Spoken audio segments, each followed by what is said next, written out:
So now that playing scales in threes should be fairly natural and familiar, at least you're comfortable with the idea, even if you haven't spent time working your way through it, though you should, right? You're going to, or getting to that point where you're gonna jump in and start practicing every day for at least 15 minutes, right? All that good stuff. I'm just kidding, but really, that's how this all works. Regardless, we have 1, 2, 3, and this next variation is going to force us into larger interval jumps. I talked about interval jumps in the 1, 2, 3 video, but really what was happening is we were playing up and back and kind of sloshing around back and forth, working our way up through the scale a little bit at a time.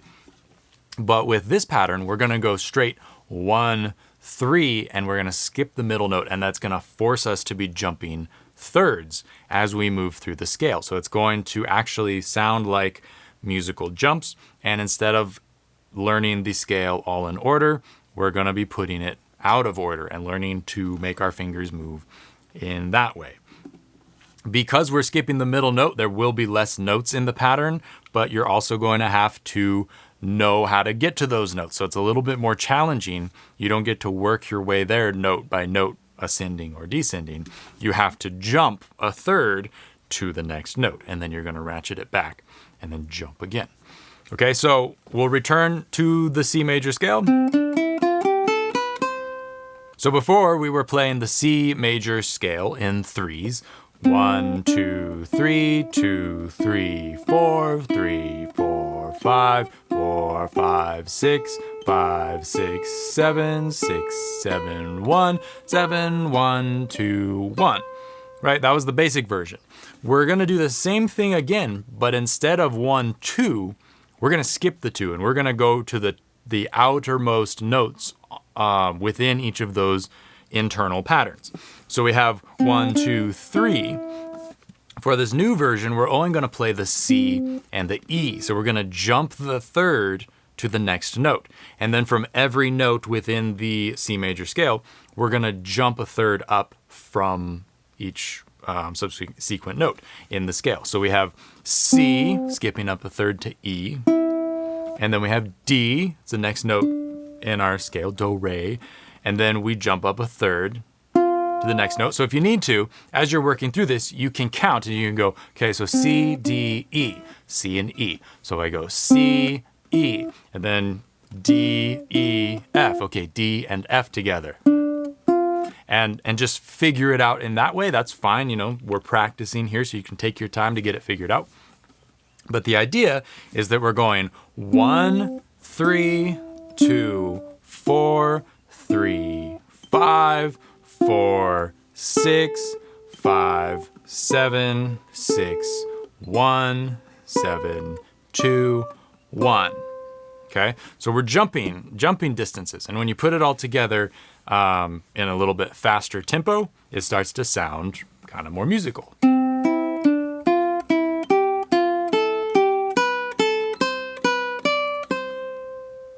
So that's skipping thirds.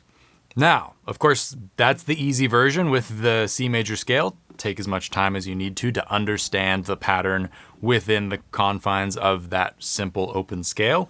But when you're ready, you start taking this and you put it into position on the fretboard in any of the 12 keys. Okay? So maybe we'll play in the key of E, elephant, for this example. And instead of playing in the lower position, I'm gonna start in the 4th position. So my index finger is starting on the 4th fret, and I'm gonna play notes from the E major scale, and we're gonna jump thirds, all right? So I'm gonna just play through this, and then I'll back up and explain what is happening here, but just so you can hear it and see it. So this is what we've got.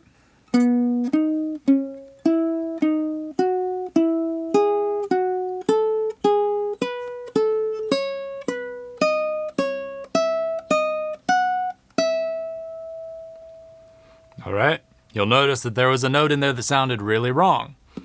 And that, once again, is because we're starting on B. So our ear is, because we're starting on B and we're so used to hearing, and we just played from root to root, by starting on the B, we're our ear is assuming that we're going B to B. We're going do, re, mi, fa, sol, la, ti, do through the pattern, but we're actually playing in the key of E.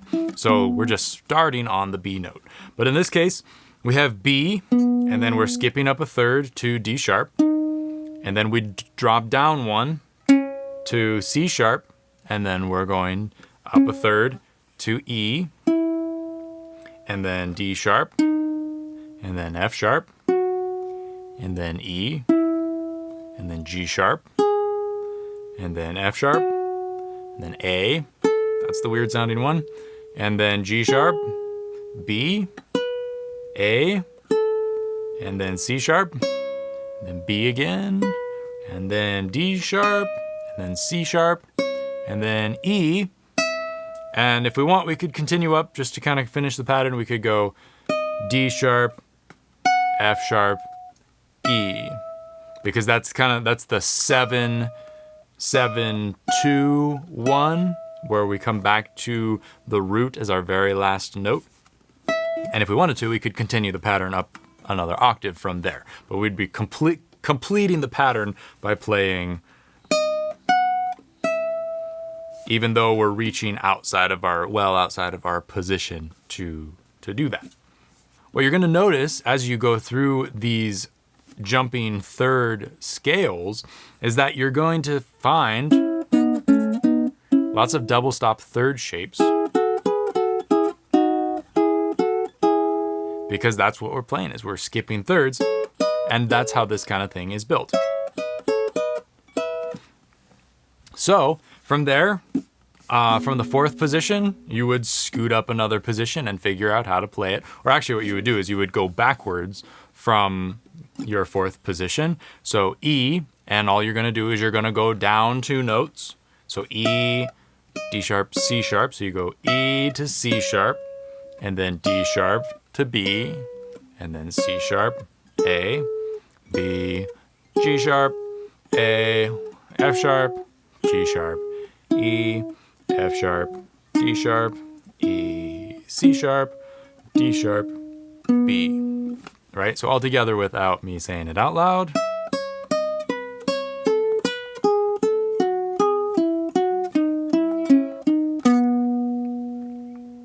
That's your pattern going downwards. And so to take it up another position, you would be changing fingerings. Some of the notes are going to switch, but not very many. It's mostly just going to be a fingering adjustment here. Okay? We're not on the B anymore. We lost the B, so we're going to start on C sharp.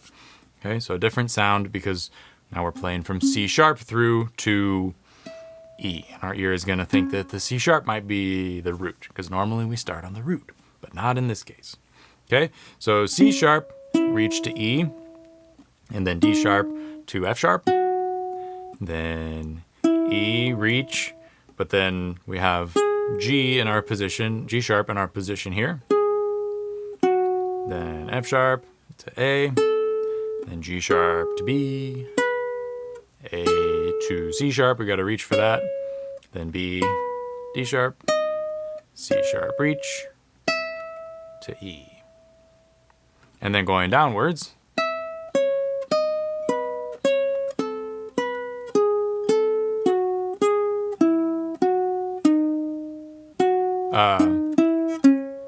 and then to finish it off, my ear wanted to stop on the E and to get off the bus there, but we're actually D sharp, E, C sharp would be our last note. So where you choose to stop what's happening and to kind of get on and off the scale on the ends, the outer edges, is sort of up to you. A lot of times it's nice to just do what sounds good. If it sounds good to just stop, then stop. If it sounds like it wants to finish off, go ahead and do that. And there's nothing wrong with going out of position to finish the line. If your root note is like lower on the G string or higher on the A string, you can have some fudge space, because you've done the majority of the work by keeping the position, where it started and keeping your fingering intact here. If you go up, scoot up the A string to get a little bit more, or you scoot down the G string to get a little bit more range, that's fine, because you're doing the majority of the work here already. So work these skipping thirds through every key in every position if you can manage it. If not, then just go from the main positions and take over where your last finger left off. right? If you're playing in the first position, then the next position you should probably work on is the fourth position. And you can skip the second and third positions, even though those are valuable. If you have the time and the dedication, definitely do all the positions, learn to finger in all the hard ways, because that will make everything easier. If you're strapped for time and you really just are kind of pushing your luck as is, then, then you can skip and do the fourth position, do the seventh position, do the 10th position, that kind of a thing. Please go register for this mini series at liveukulele.com/fretboard. It's free. By signing up, you'll get access to tablature examples so you can visually see some more detailed examples and how the patterns lay out across the fretboard. And there's also a practice routine so you can see how I would kind of split all this stuff up into practice chunks without having to feel like, oh my gosh, you want me to play how many different patterns and how many different keys and how many different positions?